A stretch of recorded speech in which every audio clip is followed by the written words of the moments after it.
So let's talk about eating, okay? First and foremost, what happened with food in this country? It's become like religion. It's become like politics.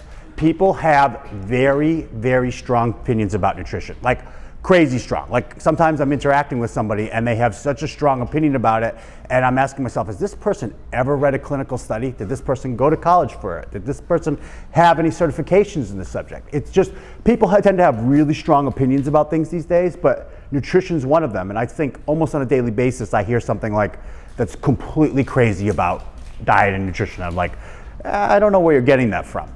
Most of the stuff that I'm going to be talking about tonight is about what the basis of like the large part of the scientific community is talking about, like the consensus, like what the top people are talking about, and it's also my experience. And my experience at this time, I'll pat myself on the back, but I'll probably get about 200 people to lose weight this year, and substantive weight, like 15, 20 pounds. And I'll say on a regular basis, there's 20 people who've lost 20 pounds with me that I don't even know how many people in my lifetime I've helped lose 20 pounds. This has become kind of like my calling. And it's interesting because I have an obese mom, I have an obese grandmother, I go back home to a very socioeconomic repressed area. My grandmother's gonna die in the next couple months from congestive heart failure. She has COPD, stage 4.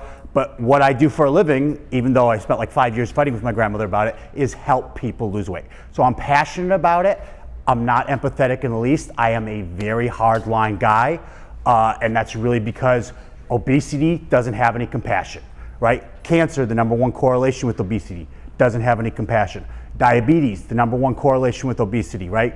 Doesn't have compassion. Depression, impotence, could go on and on with things that are most correlated with obesity. Most of you guys aren't obese, so you're like, well, Jake, why the hell are we talking about this? But most of you guys, if I asked you, do you want to lose 5 pounds or do you want to get leaner? You'd say yes. If we asked Brian Mazza, does he want to get leaner? He'd say yes. I think everybody except for Melissa, who works with me, wants to get leaner in the room. Melissa's like a beast. I'm like, damn, I did a good job on this one, right? But most of you guys, Eric and Melissa, that's it. Other than those two, like the rest of us, I think if we said, hey, we could lose 5 pounds of body fat, you'd say yes. So let's talk about it. I'll give you kind of like my large takeaways, and then we'll give you guys some room to talk about what you think. Okay, so you guys all have a ton of information in this day and age about stuff, and it's kind of led to like the death of an expert. Kind of went over that already, but what ends up happening is that people think they know way more about stuff than they do. It's called Donning-Kruger, right? The Donning-Kruger effect is you know a little bit about something, so you think you know a lot. And then there's guys who, I'll say, I know a lot about something,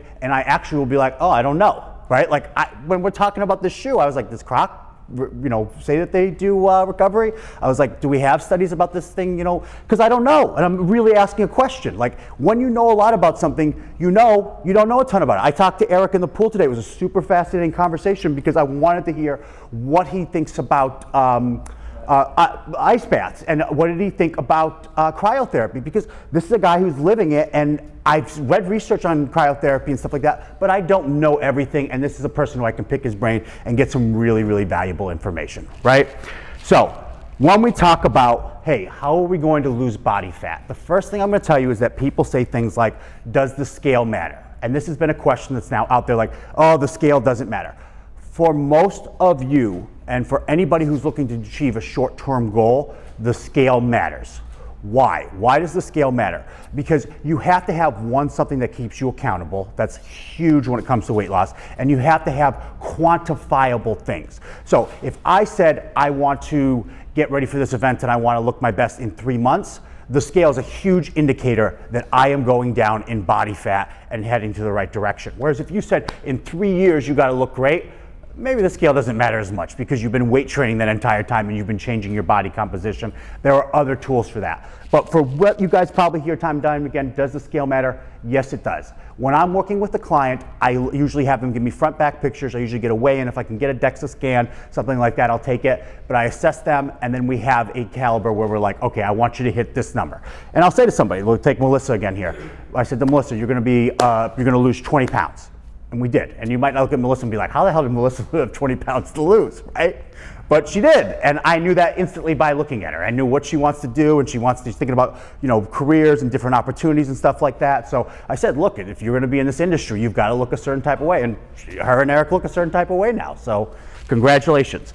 But the scale does matter. And so why am I bringing that up? Because when you're talking about how to change your body in the short term, we look at two things. We look at caloric deficit and we look at cardio.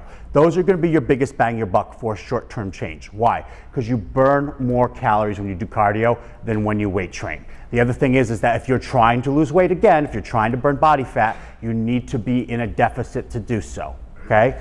If you're talking about long-term game, then you're talking more about macros and you're talking about more about weight training. Weight training, if I took a female subject, she's relatively untrained, I might get her to gain 6 pounds of muscle in a year.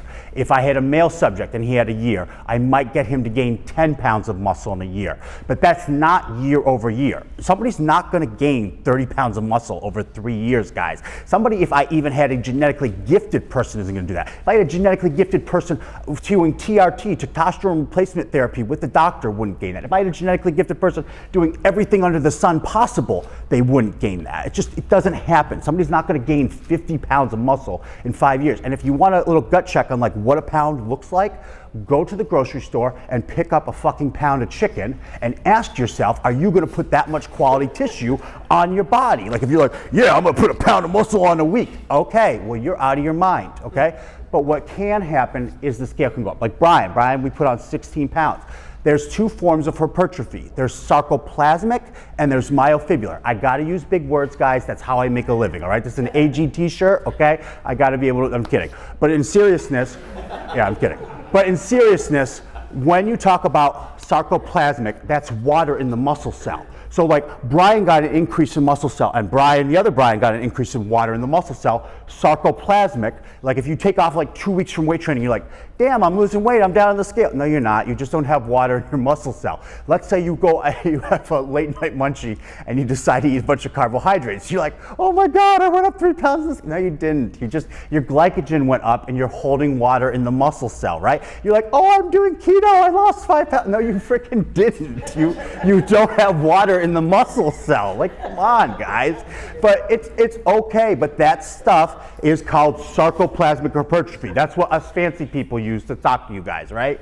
But also there's myofibular, which is quality cross-sectional tissue. You get those like sick veins, right?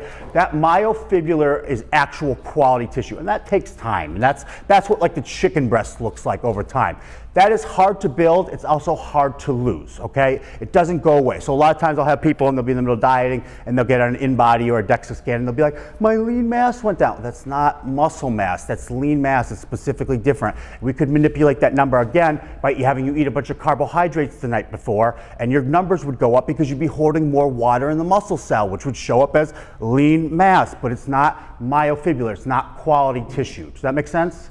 Okay, good. That's a little bit heavy. I didn't want to go that high, but we did for a second, all right? So we'll walk away from it. It's a lot. Point is, you're not going to put a shit ton of muscle on in a short period of time. Don't be ridiculous. If somebody says to you, you're going to put on 10 pounds of muscle in 3 months, they're lying to you. But when I put up Brian's post, he put on 16 pounds because he's doing incredible. He's heading in the right direction. He's getting stronger. This guy's heading in the right trajectory. He's getting stronger. He looks better. He feels more confident. He fills out his shirt. He looks great. We're in the right direction, right? No, you look better. Yeah, come on. All right, seriousness though. Okay, so let's just talk about a couple other things. As long as we're on the chain, we're talking about. I don't wear a shirt. Okay, no shirt. You look way better in your 10,000 shorts. All right. By the way, Brian really does. Yeah. By the way, Brian really does message me every time somebody's wearing like 10,000. He'll be like, "That guy's wearing 10,000." So. Let's go over a couple things that are related to what we're talking about. So calories, again, when we talk about cardio, you burn more calories when you do it. Guys, these devices, they have a lot of positive application, but do not think that these are accurately tracking how many calories you're burning. They're not. You're lying to yourself. Go get on an Airdyne, hit 100 calories on an Airdyne, and go burn 100 calories on an Airdyne. That's probably the closest I've ever seen to being accurate. It'll take you about 20 minutes and you will be dead unless you really know how to pace yourself. I would say if you're doing like extreme cardio, I'm not going to give you generalizations, but people will say you burn 600 calories, things like that. I'd be really surprised if you're burning more than 450. I don't like to say stuff like that because I don't have enough evidence to actually back that up. I don't, but I will tell you this, that in research that we have involving this, you've got guys like BioLane who are coming out and talking about it. There's a YouTube video by Will Tennyson. Will Tennyson came out with it called Apple Watch Controls My Calories. It's a really good video. I'm gonna do something similar to it like it on my IG. Yes, I'm gonna recycle some content, but it's for the good of like the clientele. But in all seriousness, what he did was he followed his Apple Watch for a week. He gained 6 pounds at the end of the week, guys. These things are not accurate. When we look at research talking about it, they're anywhere from 30% to 79% inaccurate. So if you're counting on these calories that they're telling you, it's incorrect. I'm just telling you. So that's another thing I want you to be very aware of. You are obviously working out hard, stuff like that, but I would just say to you, if you're trying to diet and if you're trying to lose weight, think about just focusing on some days you might burn more calories than you do other days, and just let it go. Just be like, all right, cool. I think of calories as like a ceiling, and I think of protein as a floor. So like if I say to somebody, hey, you're gonna have 2,000 calories a day, that's their ceiling. And then for protein, that's their floor. So if I say 2,000 calories, that's the most amount of calories that I want you to eat. And for protein, if I say I want you to have 180 grams of protein, that's the minimum you can have. And we can talk about, is protein ever detrimental? It's not. You have to have like 2 times the amount of your body weight in protein, which is crazy. I'd have to have like 480 grams of protein a day on a regular basis. And only in people who have had prior renal issues, kidney issues. I have to use renal again, it's a big word. But again, only those individuals who've had that actually have health issues from eating too much protein. So again, it's highly unlikely to eat too much protein. It's not necessarily to eat more than 1 gram per pound. And when you think about calories, think about it as a ceiling. Let yourself some days burn more calories than you need. It's okay. Don't go to bed hungry. Think about what you're doing. If you're actually hungry, go eat something. But the majority of the time, like if you had a hard workout, fine, I had a hard workout. Again, most of us would be perfectly fine if we lost 5 pounds of fat, right? So just let yourself lose 5 pounds of fat. It's okay. We're not all Michael. We're not all Eric. We're not all Melissa, okay? It's all right. Okay, so again, that's just my strong inclination. When it comes to weight training, how many calories do I think you're burning? I don't know. If you lift like me, you know, I'm jacked, maybe 300 calories, something like that, you know, like it's not crazy amounts. It's not. You're gonna burn way more calories from running than you are from lifting. But again, year over year, your best mechanism to change your body is weight training. And again, you're only gonna put so much muscle on a year, so the lead time is long. If I say, oh, in the next 3 years, I'm gonna put 15 pounds of muscle on, that's actually a really, really ambitious goal. So start weight training. We can get into more depth about that. I think tomorrow we'll talk a little bit more about programming stuff, but for tonight we'll stick to a little bit more nutrition. Okay, how much do the macros matter? Okay, they don't matter that much, and that's just it. We'll get into tomorrow about sports performance where macros matter a little bit more, but for just strictly composition change, there doesn't seem to be a huge difference between fat or carbohydrates. I know people think that's blasphemy. People think like avocados make you lean now and carbohydrates make you fat. I get it. It's not there. It's not backed up. The simple fact is if your calories are in the right place and your protein's in the right place, that is the optimal thing to do for composition. That should free you up. Most people that I have who come to see me, 35 to 55 years old, certain type of demographic, the type of demographic that will come to Miami for a weekend to freaking do Navy SEAL training and, you know, run around for hours. Those kind of people, when you guys are eating, you should be thinking about flexible dieting, which means you want to have X amount of calories and you want to have X amount of protein. You should not get super caught up in how many carbs you're having. You should not get super caught up in how many fats you're having. It's just not sustainable for your life. If you're Michael, if you're Eric, that's a different, if you're Brian, that's a different kind of conversation that we're going to have because there's some performance stuff there. But for most of you guys, just strictly sticking to what is actual, what we call flexible dieting, where we focus on total calories and focus on total protein, is very easy to fit into your life. By the way, it's what I do, right? It works pretty well for me. It works pretty well for the majority of my clients. We all lose weight on it. But again, if I had, you know, if I was trying to do some 26 marathon mile, I might change around what I actually do. Okay, Jake, what about nutrient selection? Oh, one more important thing. Okay, so when I say that macros in specific don't matter, understand adherence, right? A suboptimal program done consistently is better than an optimal program done inconsistently. You want me to say it again? Okay, suboptimal program done inconsistently is better than an optimal program done inconsistently. What do I mean? Something that you can freaking stick to is way better than this pie in the sky idea of you have of like a perfect world, right? It's not how things work. Like you have to start somewhere and get better at things, guys. So start with something that you can actually stick with. I see this, you guys all know this, you guys are really into fitness or you wouldn't be here, but there are people who aren't into fitness and you watch them and they're like, dude, I'm gonna work out 7 days a week. And you're like, bro, like what? You didn't work out last week. What are you talking about? You know, like you probably want to say to them, like, why don't you just work out 3 days this week? You know, like that's a really, yeah, that's a really good start, right? Like we know that. Same thing's true with the diet. When I get these people, I had this guy. Honestly, he signed up with me, and I think he just thought because he signed up with me, I was going to scare him and he was going to lose weight. Like some people, they get on the phone with me, and like clients, yeah, seriously, clients will come in and they'll be like, I'll be like, what did you hear about me? And they'll be like, you're big and mean. And I'm like, okay, well, I'm not mean. I want you to be mean. I'm like, okay, you have problems. Yeah, I'm like, you have problems. You have emotional problems. But like, in seriousness, he signed up with me. I think he thought that I was just going to scare him to lose weight. And this guy would binge on carbs. He would binge on carbs every night before bed, and I had to like really try to read him down. And what he ended up doing was he was like, bro, this isn't working. I'm like, it's not working because you're not working. And what he said to me was, I'm gonna do keto. And over and over again, I said to this guy, let's get some low calorie dense options for you at night. Let's get something like some popcorn or something. Let's start thinking about strategies like, can you throw this out? Can you walk the dog? I was trying to get behavioral patterns to change this guy that if he had just fucking listened to, he would have been another fucking success. Like I have an 87% success rate at this fucking thing. Like he would have had an actual like change in his life. Guy is like, no bro, I'm going keto. Like this is a heavy, right? The gun's going here, right? And you're like, okay, we're going there, guys. Like, it's a heavily fortified area. You go around it. So you got to figure out like how strategize. How do you get the fuck right?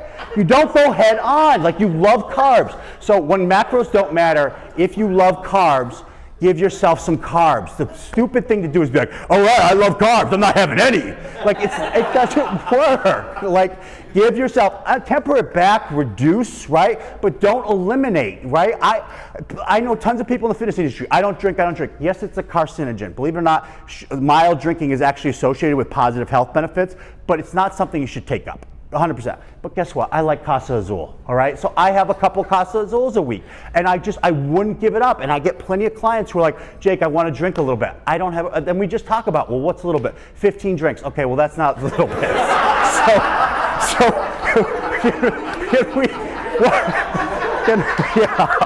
Okay.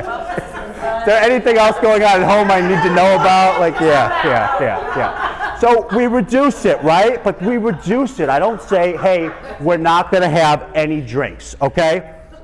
I'm going to go over a couple more things because my time's almost up. Okay, what about nutrient selection, Jake? Okay, well, when it comes to nutrient selection, we talked about it a little bit today.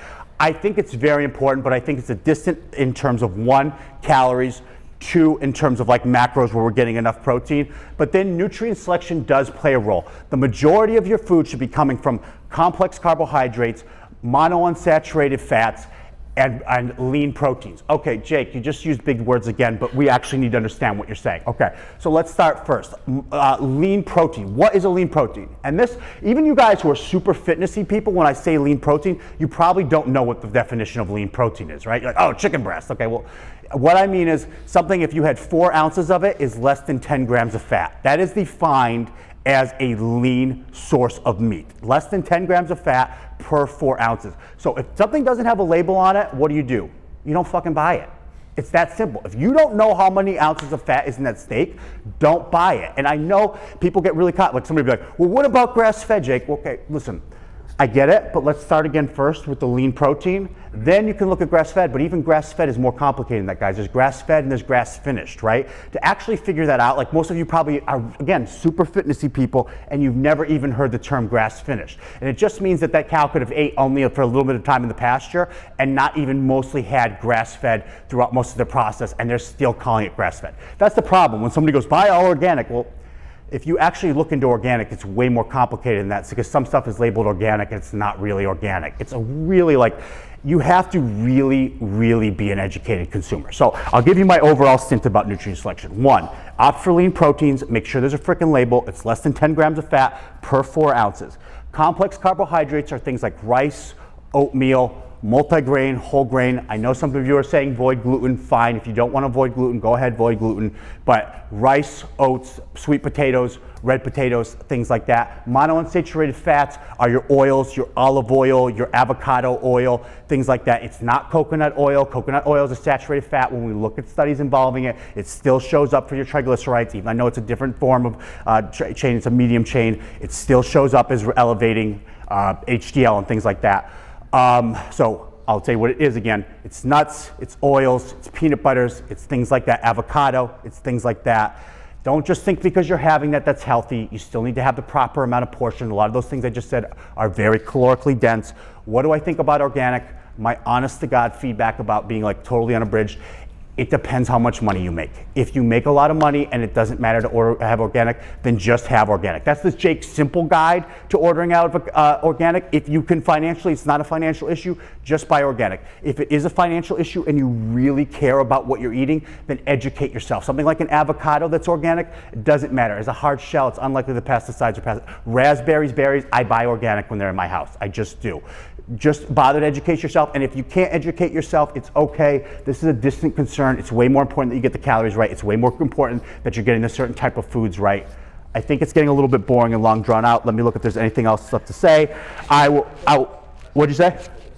So I'll ask some questions. Let me say one more thing. I think it's important. What about supplements? Because Americans are obsessed with supplements, and it's so freaking crazy because it's such a minor part of things. So let's talk about 3 supplements that'll work. 1, protein works. Okay, Vital Protein, you guys are good. Coffee, caffeine, actually is scientifically, there's a ton of evidence. Actually, Brad Schoenfield, who's the big king of hypertrophy, huge guy in the research, he just came out with a study today. I posted it actually on my Instagram in my stories talking about caffeine. Caffeine has a ton of benefits to taking prior to training in terms of cognitive focus, in terms of endurance, in terms of strength. It is actually super impressive what caffeine can do. And then creatine monohydrate has been shown over and over to be effective. There's other kinds of creatines out there. We don't know as much about them. They haven't shown up as well clinically. Just buy creatine monohydrate. There are a couple other more supplements that work, but those are the 3 big boys that we know actually work. So guys, what's your questions? Jake, that was hilarious, right? This whole presentation. Thanks. Excellent. One thing that you said that resonated with me though was the Apple Watch stuff. So I wear Garmin. Yep. I think the optimal heart rate stuff is really spotty, frankly. Yep, it is. It is. I used to wear Whoop, and I would compare Garmin Yep. to Whoop. Whoop, I think, overestimates Yep. calorie burn. It does. And just heart rate by a mile. Yep.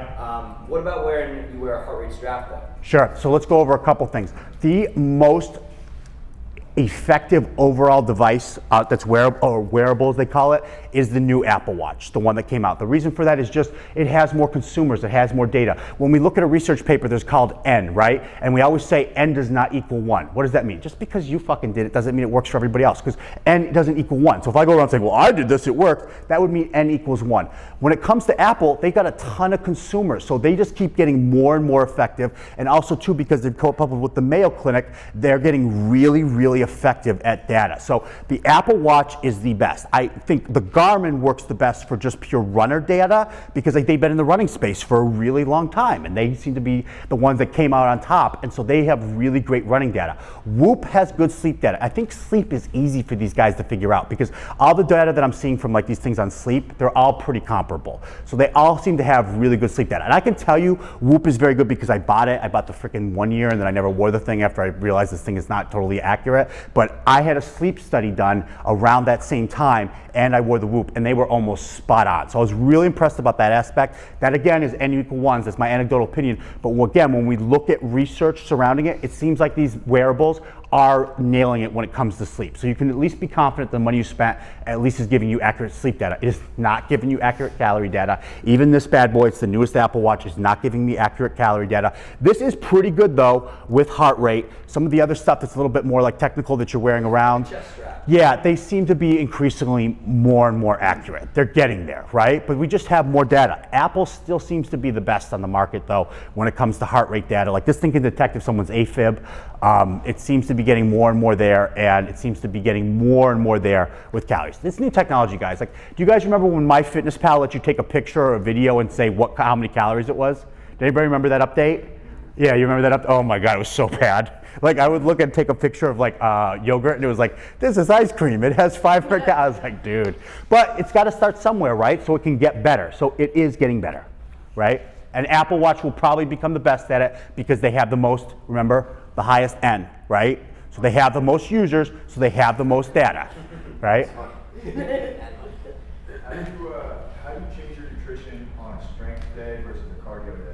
Sure. So I think it depends what your goal is, right? Because if you're talking about performance, we'll get into that tomorrow. But if you're talking about just purely like, hey, I want to get leaner, which I've seen you look fantastic, so that might not be a concern. No, I'm serious. But that might not be a concern. I'm being serious. But that might not be a concern for you. I'm like a super intense guy. So, but I'm being serious. You look great. So that might not be a concern for you. So if it's not a concern for you, I wouldn't do anything about it. But if performance is a concern for you, then yes, I would. And I would probably try to get some inclination of like more calories on your run days and depending on how much you have. For your strength days, I would probably just factor in a TDE, meaning at the beginning of the week, I would calculate in how many times you lift. So like I would do a calculation for you if you said, hey, I lift 4 days a week, I would put that into your baseline calories, right? And that's how many calories you would have consistently throughout the week. And then I would base on you saying, okay, you're gonna go run and we're gonna have to work through to figure out an estimate of what your runs are worth. Like, and I take your actual weight and your height and actually measure it to actually get an idea of like how many calories I think you're burning at 600. I'd slightly underestimate to start, and then we'd play with it from there. Does that make sense? Yeah. Okay, great.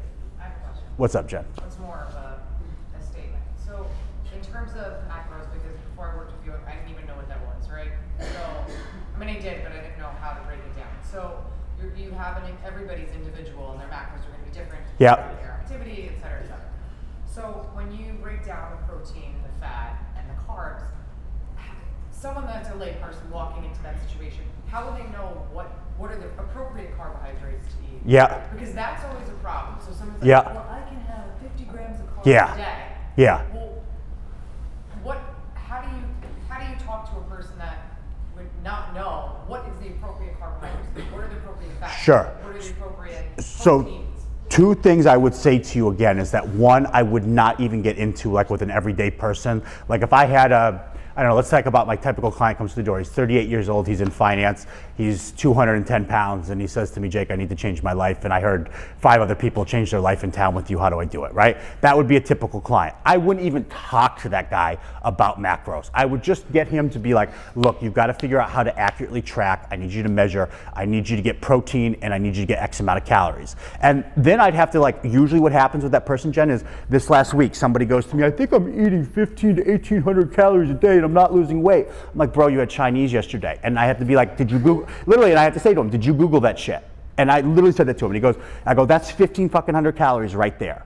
And I was like, you're not. And I was like, you're probably binging 2 to 3. And he goes, you know what really happened? I was like, yes, I already know what happened. I already know because I see your weigh-ins. Like it's not like, I know what you should weigh based on what you showed me on Monday and what it should be on Friday. Now, is there a margin of error with that? Of course. There could be sodium, there could be potassium, calcium. These are trace minerals. They cause water gain. You could have your period. You could have got some inflammation, things like that. You could be constipated. There are things that could cause a change with the weight. But in general, I know what you're going to weigh on Friday. So with that, what I would say to somebody is like, listen, the people who want to lose weight typically want to lose weight. Most people, and I agree with the gentleman earlier when he said most people have an understanding of like what is eating healthy and not. They do. Most people know a Rice Krispie is not healthy. So most people when they're trying not to diet, they will actually not have that. But again, I try to direct people and just say, look, 70% of your food should be coming from, and then I give them a list. Lean, and I give them examples of what lean protein is. I give them examples of what carbohydrates are. I give examples of what fats are. That's how I would do it. But I would really not get involved with a normal, like general pop. That's what I call you guys. It's like, not you guys. You guys are not actually, but like more of my people, I'll be like, yo, general pop. I'm basic though. You might be, Chloe, you might, You're not basic. you might, Well, I am, and but you might be. someone who's healthy Scary. doesn't mean that I make the same choices. Yeah. And it doesn't mean that I want that. Like I want the Rice Krispie treat. Yes. But I eat them with you. I started doing Noon. noon. With the app, and it gives me quizzes, and I take them, and I really liked it because it showed me that because of the pandemic, I didn't walk as much anymore, and it was really hard for me to get my steps Yeah. in because I'm not moving as much. Yep. And when I worked in the city, I was probably walking miles and miles a day. Yep. Because it's such long distances Yeah. all over. But I realized that I could have bread, which might sound stupid, but like I finally realized that not all Which is bread huge. is bad and not all Which is carbs are huge. bad. But I feel like everybody says if you want to lose weight, don't eat. It's so carbs. dumb.